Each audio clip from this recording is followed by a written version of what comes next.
to start making more videos, and hopefully you'll learn from me. I'm going to start using a new video editing software, Sony Vegas, so let's see how it turns out, shall we? Anyways, let me get on to the lecture. In this video, I'm going to talk about the Red Scare and politics in the Roaring '20s. Now, you have to understand that after World War I, the world was fearful of communism. This was mainly because of the October Revolution in Russia. What you need to know about this is pretty much people were scared that communism was going to manifest America, and they were scared of communists. Communism was manifesting the world. Lenin made no apologies for expanding communism during World War I, which was a fight for democracy. Also, he made a group called Comintern, the Communism International Group. Now, people were frightened from this, but he described communism as the ultimate stage in natural evolution. It provided equality throughout the world. Communism focuses on collectivism. There is almost no individualism, and everyone gets the same pay. Everyone's on par, and nobody gets a better chance than anyone else. America's the land of businesses and big businesses. You know, in the Gilded Age, there were many big businesses. With communism, no chance for one person rising up from poor to rich. That's why people hated it so much. You should note that communism was hated by religious folk, because communism did not really believe in a God-oriented system and such. Now let's backtrack a little. If you recall, in World War I, unions were very popular, and they were supported by many, many people. Workers were getting great pay because, you know, it's democracy, and it was a time of the peak of the democracy. And unions thought they could still prosper a little after World War I, because they thought the world would still be the same. However, it's not. Now there's going to be 3 strikes you need to know for this chapter. Note the Seattle General Strike, where Seattle's shipyard workers went on strike but didn't get anything. Note the Boston Police Strike, where police officers went on strike but they were all fired and replaced with other soldiers. You should note the Steel Strike of 1919, where workers wanted recognition of their union and an 8-hour workday, but people were hired, strikebreakers were hired to break down the strike of this U.S. Steel and Bethlehem Steel Company. One of the major retorts that were used against unions is people that proclaimed that unions were for communism. Now, communism was despised, so anyone that was for communism at this era was very much hated. Anyways, the unions weren't really communistic, but people advertised them as such, and this made their treatment much worse, and no union progress was made during this period of time. Good sir. Now, remember how people hate communists so much? Well, a big show of this is the Palmer raids, where the fighting Quaker U.S. Attorney General Mitchell A. Palmer, he was crazed. Reds were a term for communists. Hiding communists. It was thought that communists were hiding throughout the public and manifesting their communism and spreading it. Now this was very much feared. Mr. Palmer was actually very influential in the crusade to stop communism. He deported or influenced the deportation of many communists to the USSR, the home base for communists. He beat communists with a stick. Even if they weren't communists, they would confess. What else could they do? Even if you're not communist, you just need to tell them what they want to know, so they'll stop beating you. Billy Sunday was another kook who also shooted alleged Reds, communists. There were anti-Red or anti-communist laws that were now made, such as the sedition laws. They made it illegal to advocate communism during the World War I, or the Great War. You know why? Because it hurt the public good. It lowered morale. It caused people to turn rogue. If enough communists preached their nonsense, then the morale and the safety of the United States citizens would be compromised. Now, this was illegal. This was not according to the United States, a violation of the First Amendment. Eventually, Palmer lost credibility with his outrageous claims, but Americans still thought communists were very real, and they were still very afraid, but just not as much. In an effort to end communism, patriotic organizations were made, such as the American League. They were made to eliminate communists. Some are the American Defense Society, Sentinels of the Republic, and Daughters of the American Revolution.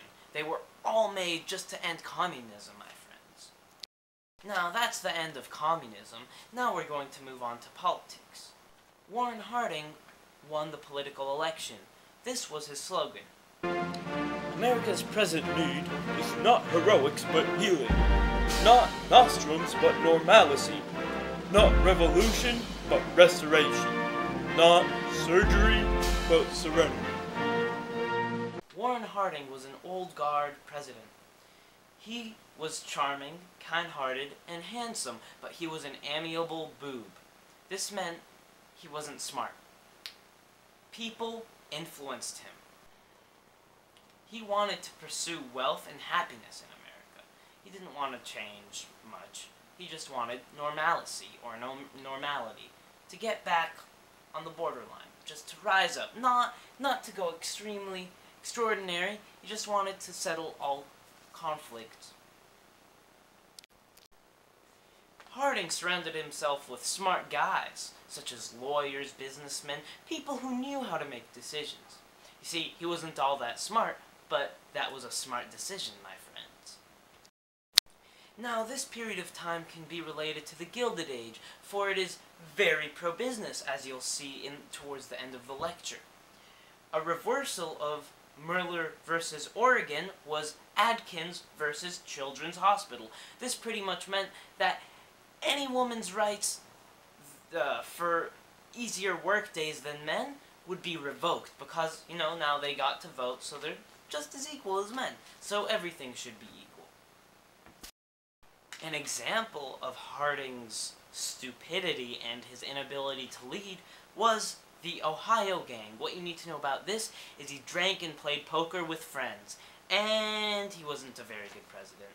But people supported him, and they helped him lead, so yes. This period of time was a period of political corruption once again. Let me list you the few political corruptions there were during this time period. The first scandal was the Teapot Dome scandal in 1923. Albert Fall wanted the U.S. Navy oil reserves to be relocated so he could manage them. So he claimed the transfer would benefit the nation, but it didn't really do that. Instead, he exchanged a bunch of oil for a $400,000 bribe for two businessmen, Harry F. Sinclair, Edward L. Doheny. This oil scandal did not help the American people at all. The two businessmen who ended up getting the oil mines for the bribe ended up making a bunch of money on it for themselves, not for the American people. Another instance of corruption was Attorney General Doherty. He accepted bribes for pardons in the courts, so he just freed people from jail. Now, folks, the big scandal was Colonel Charles R. Forby's chief of the Veterans Bureau scandal.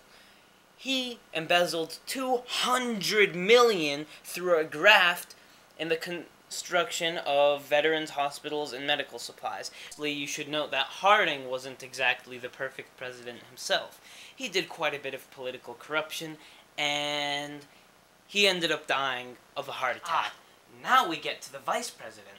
Another president elected due to his position as vice president, Calvin Coolidge. As we say, the vice president is only one bullet away. So now, Calvin Coolidge, he was the opposite of Woodrow Wilson and the previous president, Warren Harding. He believed in laissez-faire business, which means free business, and it actually really worked well.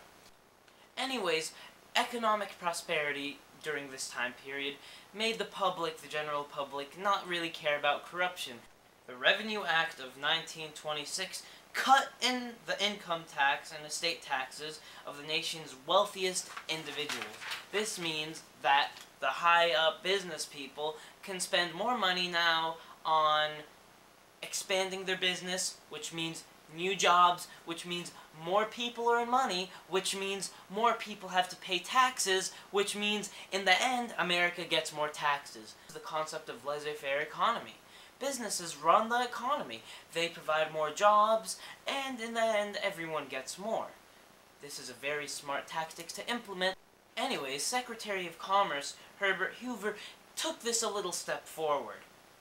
He thought the potential of the government not only to just back away, but actually to facilitate business economy and business growth. He organized meetings between businesses so he could try to help them grow, but, his advice wasn't very good. Hoover formulated that the American economy would be even better if they spent less money on warships that they didn't need right now. So, the conference produced the Five-Power Treaty. The five great nations, met up and they agreed to regulate the amount of warships that were being created. And they ended up scrapping a total of 2 million tons of warships. Now, the only economic downfall in this time period is the Dawes Plan. You see, Germany could not pay back the loan. It was way too burdensome from the Treaty of Versailles. So, Germany defaulted on the loan, and then French came in, and they took care of Germany's businesses, and they started taking all the money away from Germany and their businesses. The U.S. intervened, and they made a treaty. Germany's yearly pay rate went lower.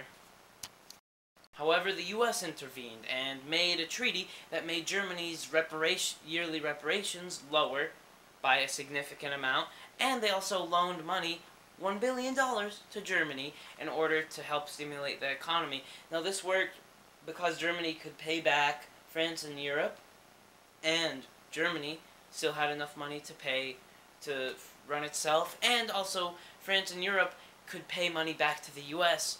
from the war debts. Kellogg-Briand Pact was another thing to try to regulate war. It was to maintain world peace. Pretty much it said that warfare is illegal for internal affairs unless it's for defense, which pretty much meant nothing, but yeah. The major economic downfall during this time period is the tariff regression into economic isolation. Number tariff in 1922 was the first of many tariffs to higher the tax rate. Now this was a very big issue because pretty much the tax rates increased twofold, 100% up. Now, an increase of tariffs in the U.S. meant that Europe had a harder time to export goods into our country, America. So they also hired tariffs, and the tariffs kept on escalating. This hurt us both in the long run. And this is all for this unit. Thanks for watching.